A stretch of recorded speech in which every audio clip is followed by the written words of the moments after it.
Bismillahirrahmanirrahim. Assalamualaikum warahmatullahi wabarakatuh. Selamat pagi. Kita lanjutkan pembelajaran kita hari ini masih di tema 2, persatuan dalam perbedaan. Hari ini kita sampai pada subtema 2, bekerja sama mencapai tujuan. Baik, kita awali subtema 2 ini dengan pembelajaran 1. Sebelum kita mulai, mari kita lakukan pembiasaan berdoa terlebih dahulu. Baik, persiapan berdoa mulai. Selesai. Berikutnya, kalian bisa menyanyikan lagu wajib Indonesia Raya, dilanjutkan dengan membaca Pancasila. Baik, untuk pembelajaran kali ini kalian bisa menyiapkan buku catatan Bahasa Indonesia, IPS, dan IPA. Kita mulai dengan Bahasa Indonesia terlebih dahulu. Baik, kalian bisa mencatat poin-poin penting yang ada pada video ini di buku catatan masing-masing muatan pelajaran. Baik, silakan menyiapkan buku catatan Bahasa Indonesia terlebih dahulu ya. Hari ini kita akan belajar tentang menuliskan informasi penting suatu teks menggunakan kalimat efektif. Anak-anak, kita dapat menulis kembali informasi penting yang terdapat dalam suatu teks. Ini dapat memudahkan kalian untuk mengingat informasi yang sudah kalian temukan dalam suatu teks. Tetapi kita perlu menulis kembali informasi tersebut menggunakan kalimat efektif. Nah, apa itu kalimat efektif? Kalimat efektif adalah kalimat yang memiliki susunan sesuai dengan kaidah bahasa Indonesia yang tercantum dalam PUEBI. Apa itu PUEBI? PUEBI itu singkatan dari Pedoman Umum Ejaan Bahasa Indonesia. Nah, berikutnya kalimat efektif juga menggunakan kata yang sesuai. Nah, susunannya seperti ini. Ya, terdiri dari berurutan ya. Susunannya berurutan, terdiri dari S ini subjek, predikat, objek, dan keterangan. Jadi S ini untuk subjek, P ini untuk predikat, O ini untuk objek, dan K ini untuk keterangan. Nah, contohnya kalian lihat di sini ya. Contohnya, seluruh bangsa Indonesia mempertahankan kemerdekaan. Ini subjek itu adalah pelaku. Jadi yang melakukan kegiatan siapa? Seluruh bangsa Indonesia. Jadi seluruh bangsa Indonesia ini adalah subjeknya. Kemudian mempertahankan, karena mempertahankan adalah sebuah tindakan atau kegiatan, jadi ini adalah predikat. Kemudian kemerdekaan ini sebagai objeknya. Nah, contoh yang kedua adalah Insinyur Soekarno dan Dr. Andes Muhammad Hatta memproklamasikan kemerdekaan Indonesia di Jakarta. Nah, ini sesuai dengan kalimatnya. Pelakunya adalah Insinyur Soekarno dan Dr. Andes Muhammad Hatta. Ini adalah subjeknya. Kemudian predikatnya adalah memproklamasikan, objeknya kemerdekaan Indonesia, keterangannya di Jakarta.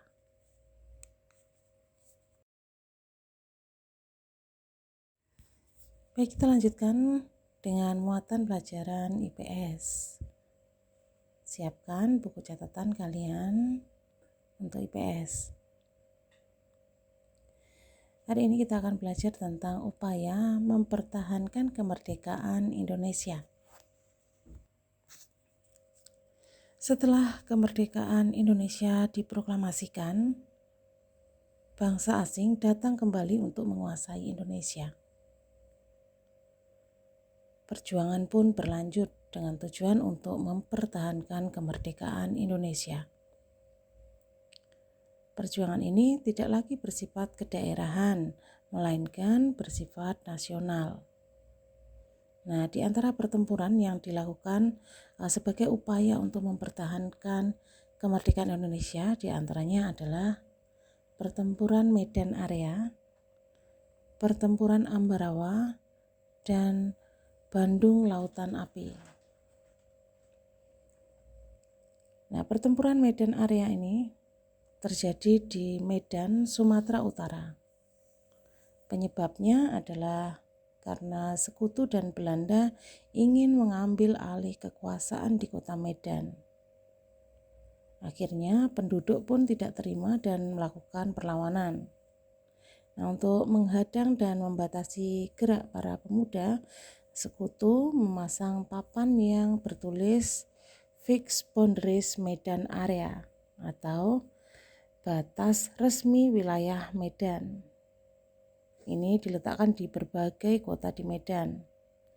Jadi karena itu pertempuran itu dikenal dengan nama Pertempuran Medan Area. Nah, berikutnya terjadi juga pertempuran Ambarawa pada tanggal 20 Oktober 1945. Tentara Sekutu mendarat di Semarang sambil memboceng NICA. NICA itu adalah organisasi semi-militer Belanda. Nah, kenapa mereka datang? Hal ini yang menimbulkan kemarahan pihak Indonesia. Salah satu tokoh pertempuran ini adalah Kolonel Sudirman. Beliau menerapkan taktik serangan mendadak di semua sektor dan mengepung rangkap dari kedua sisi sehingga musuh terkurung. Nah, pada tanggal 15 Desember 1945 pertempuran berakhir. Indonesia berhasil merebut Ambarawa dan mengusir Sekutu dari Ambarawa. Nah, untuk mengenang pertempuran tersebut didirikan monumen Palagan Ambarawa. Nah, pertempuran yang ketiga tadi ya, Bandung Lautan Api. Bandung Lautan Api ini terjadi karena pasukan Inggris tiba-tiba di Bandung sambil membawa serta NICA tadi ya, organisasi semi militer Belanda tadi, mengakibatkan pertempuran tidak bisa dihindarkan lagi. Nah, beberapa kali TKR, Tentara Keamanan Rakyat dan rakyat melancarkan serangan ke markas Sekutu. Sekutu menyampaikan ultimatum kepada Gubernur Jawa Barat agar kota Bandung segera dikosongkan dari penduduk dan tentaranya. Nah, ultimatum dari Sekutu ini mendorong TRI, Tentara Republik Indonesia, melakukan operasi Bumi Hangus. Nah, peristiwa ini kemudian lebih dikenal dengan peristiwa Bandung Lautan Api. Kenapa? Karena pada tanggal 23 Maret 1946, para pejuang Indonesia membumi hanguskan Bandung bagian selatan untuk mencegah tentara Sekutu dan NICA menggunakan semua fasilitas sebagai markas mereka, sehingga mereka membakar sendiri, membumi hanguskan sendiri Bandung bagian selatan. Baik, kita lanjutkan dengan muatan pelajaran IPS. Siapkan buku catatan kalian untuk IPS. Hari ini kita akan belajar tentang upaya mempertahankan kemerdekaan Indonesia. Setelah kemerdekaan Indonesia diproklamasikan, bangsa asing datang kembali untuk menguasai Indonesia. Perjuangan pun berlanjut dengan tujuan untuk mempertahankan kemerdekaan Indonesia. Perjuangan ini tidak lagi bersifat kedaerahan, melainkan bersifat nasional. Nah, di antara pertempuran yang dilakukan sebagai upaya untuk mempertahankan kemerdekaan Indonesia diantaranya adalah pertempuran Medan Area, pertempuran Ambarawa, dan Bandung Lautan Api. Nah, pertempuran Medan Area ini terjadi di Medan, Sumatera Utara. Penyebabnya adalah karena Sekutu dan Belanda ingin mengambil alih kekuasaan di kota Medan. Akhirnya penduduk pun tidak terima dan melakukan perlawanan. Nah, untuk menghadang dan membatasi gerak para pemuda, Sekutu memasang papan yang bertulis Fixed Boundaries Medan Area atau batas resmi wilayah Medan. Ini diletakkan di berbagai kota di Medan. Jadi karena itu pertempuran itu dikenal dengan nama Pertempuran Medan Area. Nah, berikutnya terjadi juga pertempuran Ambarawa pada tanggal 20 Oktober 1945. Tentara Sekutu mendarat di Semarang sambil memboceng NICA. NICA itu adalah organisasi semi-militer Belanda. Nah, kenapa mereka datang? Hal ini yang menimbulkan kemarahan pihak Indonesia. Salah satu tokoh pertempuran ini adalah Kolonel Sudirman. Beliau menerapkan taktik serangan mendadak di semua sektor dan mengepung rangkap dari kedua sisi sehingga musuh terkurung. Nah, pada tanggal 15 Desember 1945, pertempuran berakhir. Indonesia berhasil merebut Ambarawa dan mengusir Sekutu dari Ambarawa. Nah, untuk mengenang pertempuran tersebut, didirikan Monumen Palagan Ambarawa. Nah, pertempuran yang ketiga tadi ya, Bandung Lautan Api. Bandung Lautan Api ini terjadi karena pasukan Inggris tiba-tiba di Bandung sambil membawa serta NICA tadi ya, organisasi semi militer Belanda tadi, mengakibatkan pertempuran tidak bisa dihindarkan lagi. Nah, beberapa kali TKR, Tentara Keamanan Rakyat dan rakyat melancarkan serangan ke markas Sekutu. Sekutu menyampaikan ultimatum kepada Gubernur Jawa Barat agar kota Bandung segera dikosongkan dari penduduk dan tentaranya. Nah, ultimatum dari Sekutu ini mendorong TRI, Tentara Republik Indonesia, melakukan operasi Bumi Hangus. Nah, peristiwa ini kemudian lebih dikenal dengan peristiwa Bandung Lautan Api. Kenapa?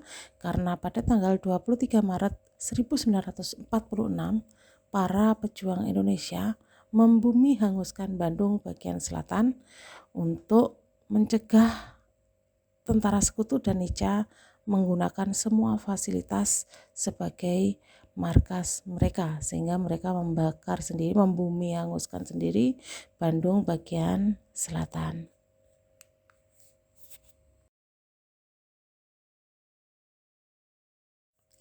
Nah, kita lanjutkan ke muatan pelajaran IPA. Silahkan keluarkan buku catatan IPA terlebih dahulu. Kalian bisa mencatat poin-poin penting yang ada pada video ini sambil menyimaknya ya.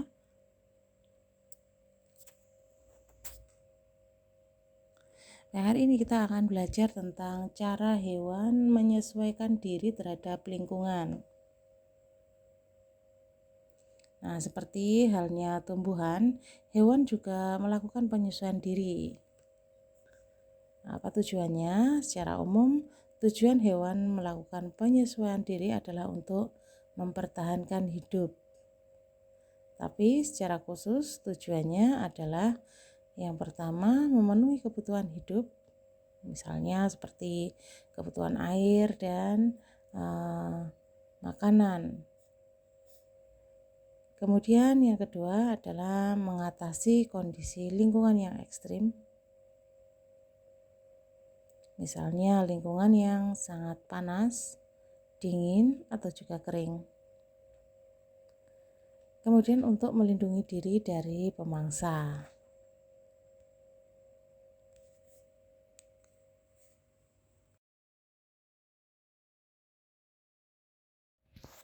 Nah, perbedaan jenis makanan yang tersedia di tiap lingkungan itu berbeda, sehingga mengakibatkan hewan memiliki struktur tubuh yang berbeda juga.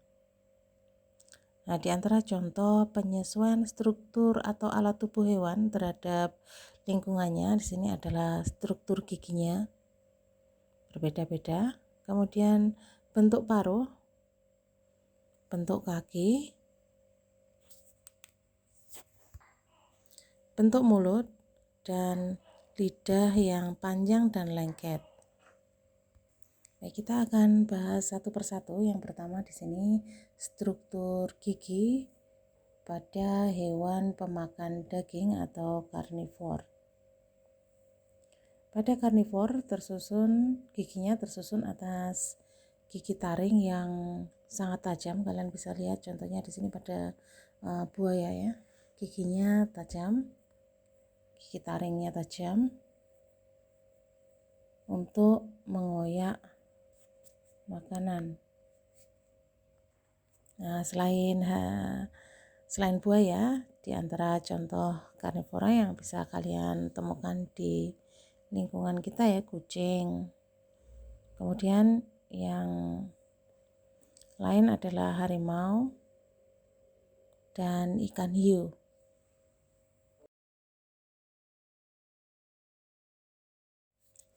Nah, struktur gigi berikutnya adalah gigi dari hewan pemakan tumbuhan atau herbivore.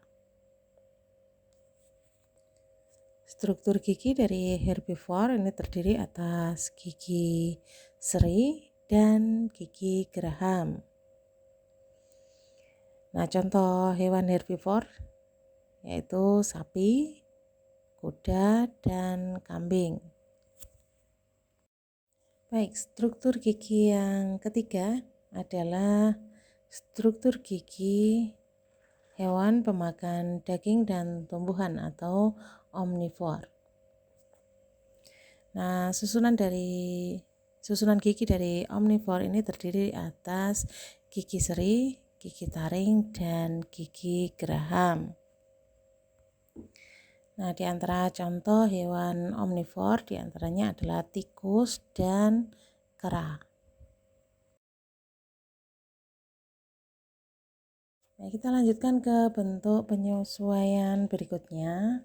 Ini adalah perbedaan bentuk paruh karena penyesuaian struktur atau alat tubuh hewan terhadap lingkungannya. Baik, di antara contoh bentuk paruh yang berbeda di sini adalah paruh pada burung elang yang terlihat seperti ini ya, seperti pada gambar kalian lihat.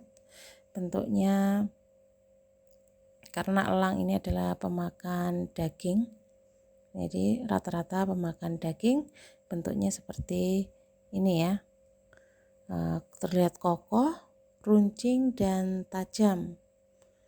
Terlihat juga agak melengkung.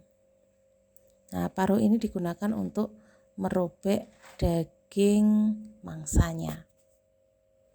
Berikutnya, paruh burung pelikan. Nah, paruh burung pelikan, karena burung pelikan ini adalah pemakan ikan, bentuknya panjang dan berkantong. Panjang dan berkantong ini digunakan untuk membawa ikan hasil tangkapannya. Nah, sekalian lihat seperti yang ada pada gambar ya, yaitu kantongnya sedang membawa beberapa ikan. Nah, berikutnya di sini adalah burung pelatuk yang C. Burung pelatuk ini adalah burung pemakan serangga. Nah, kalian lihat bentuknya ya, runcing dan agak panjang karena digunakan untuk mematuk dan mengambil serangga yang ada pada kulit kayu.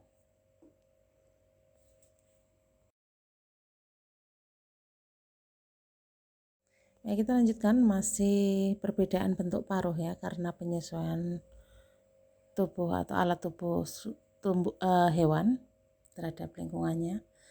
Nah, ini yang D adalah paruh burung pemakan madu atau nektar. Contohnya adalah burung kolibri. Bentuknya ini adalah kecil dan memanjang ya, karena digunakan untuk menghisap madu dan nektar. Ini contohnya adalah burung paruh burung kolibri. Kalian lihat pada gambar seperti itu bentuknya.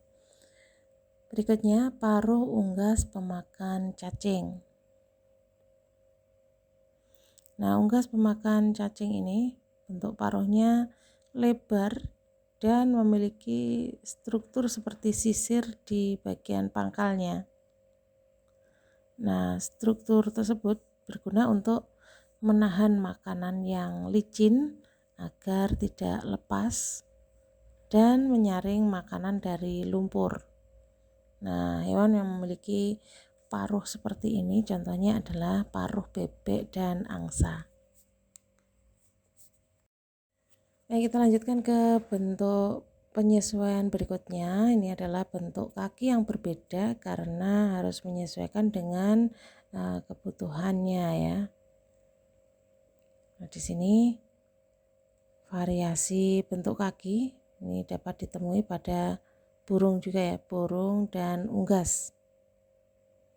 Selain dipengaruhi oleh jenis makanannya, bentuk kaki burung juga dipengaruhi oleh tempat hidupnya. Yang A kalian lihat ini adalah kaki burung elang ya, karena burung elang ini adalah contoh burung atau unggas pemakan daging.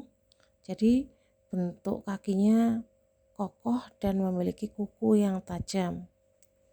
Nah, gunanya otomatis untuk mencengkeram mangsa dan merobek makanannya ya.